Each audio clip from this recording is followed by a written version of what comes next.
Alright, so the first thing we're going to be talking about are nail houses. Construction companies get compensated by the government for the more floors one installs. So they build these nail houses that are everywhere in China. They're called nail houses because whenever someone wants to do a big project, like a highway for instance, they stick out like nails, waiting to be compensated.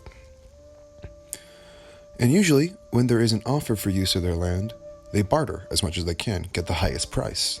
Or some of them will even flat out refuse to move. This has even gotten to the point where there is a small economy of thugs that get paid to go to people's nail houses and demand they get out, or beat them up, or worst of all, demolish their home whilst the current owners are away. There are also even nail houses that have had roads and highways built around them. Maintenance in China in general, on first sight, may not look like much. Even looking at homes outside of the cities, and even within the cities, there are buildings and homes that look like they are falling down. This is due to this mentality that, for instance, if there was a 20-room apartment building, and all the apartments were being rented, no one would be expected to take care of the shared living space. The space doesn't inherently belong to them, so they figure that the building itself isn't their property, therefore why should they be the one to keep up with the maintenance? Another mentality is that once something is bought, someone will use it until it becomes utterly unusable, and then replace it or fix it. It doesn't come as much a surprise that labor costs in China is very inexpensive.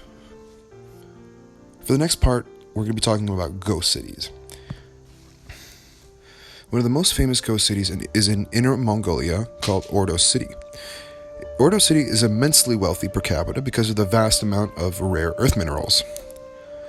There was an influx of rich people who had earned their money from selling their resourceful land to the Chinese government, who in turn made the previous landowner very wealthy.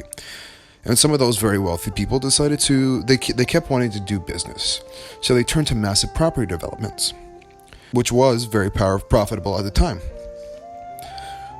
So there, in Ordos City, they built this quite astounding, very swanky, very aesthetic city called Kangba-shi, with golf courses and libraries.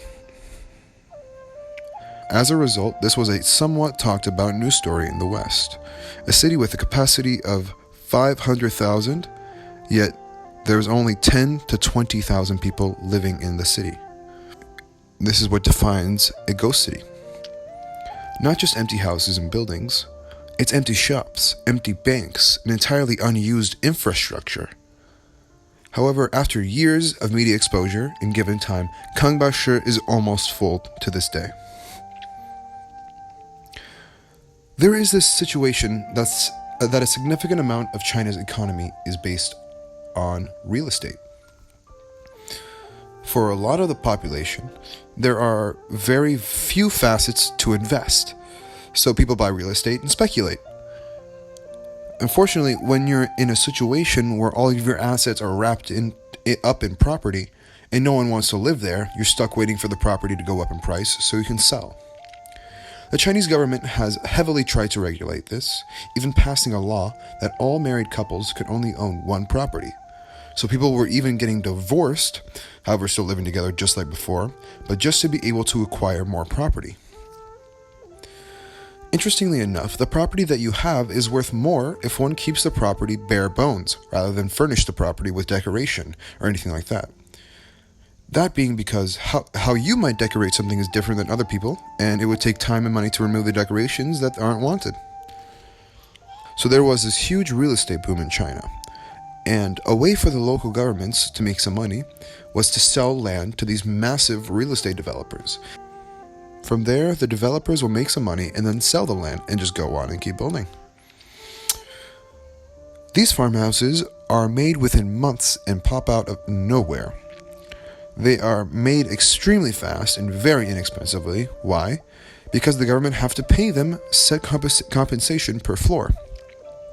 They put all of the scaffolding up and are trying to make them as big as possible, as tall as possible, before the ghost city property developers end up booting them out. With this cityscape, you would imagine a bustling city filled with people, but most of those buildings are unoccupied. Now let's try to get up and personal with one of these Ghost City properties. Just to let you know, this is not the same property as the previous building shown. However, it is very close to it.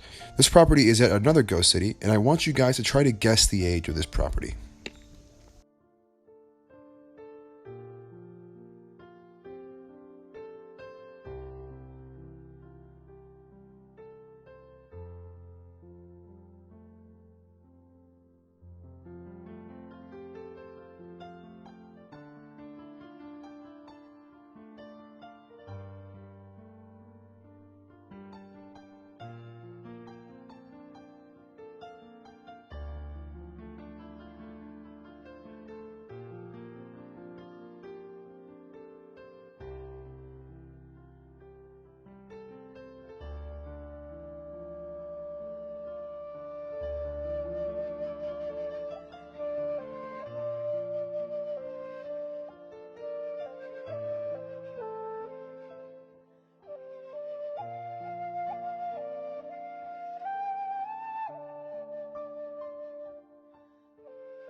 Well, this property was built 3 years ago prior to the footage.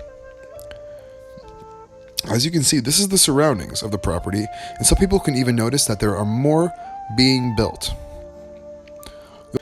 So let's take a closer look at these pictures of the property. So here we have a concrete, in quotation marks, abutment, but as you can see through the crack that it's really just wood. So here we have also concrete abutments, but it's literally just hollow with 2 wires holding it together. From the aerial view, you can see that some patios have collapsed and very much in a state of disarray. As you can also see here, the foundation looks like it's literally going to fall over. Near the Ghost City in the small village, there was this temple, and as you can see here, the markings are easily very, very, very old. And as you can see, they covered them with tiles. You'll see footage around of these freshly built buildings that'll just go down and everybody dies, but is not reported and therefore not talked about.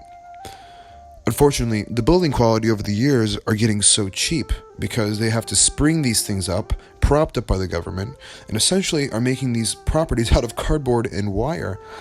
It's the unfortunate money grab mentality of the entrepreneur, where they need money now. So how does this relate to popular culture in China? Stable shelter is one of the most basic of needs. Yet how is a population as large, as influential as China's not giving concern to their living arrangements? Just on the back of pure profit that these property managers make, gives them the right to even let people live in these buildings that look like they've aged 30 years in 3?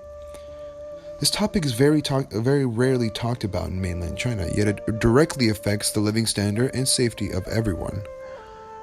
It isn't just the poor who get screwed out of all this, but the rich as well.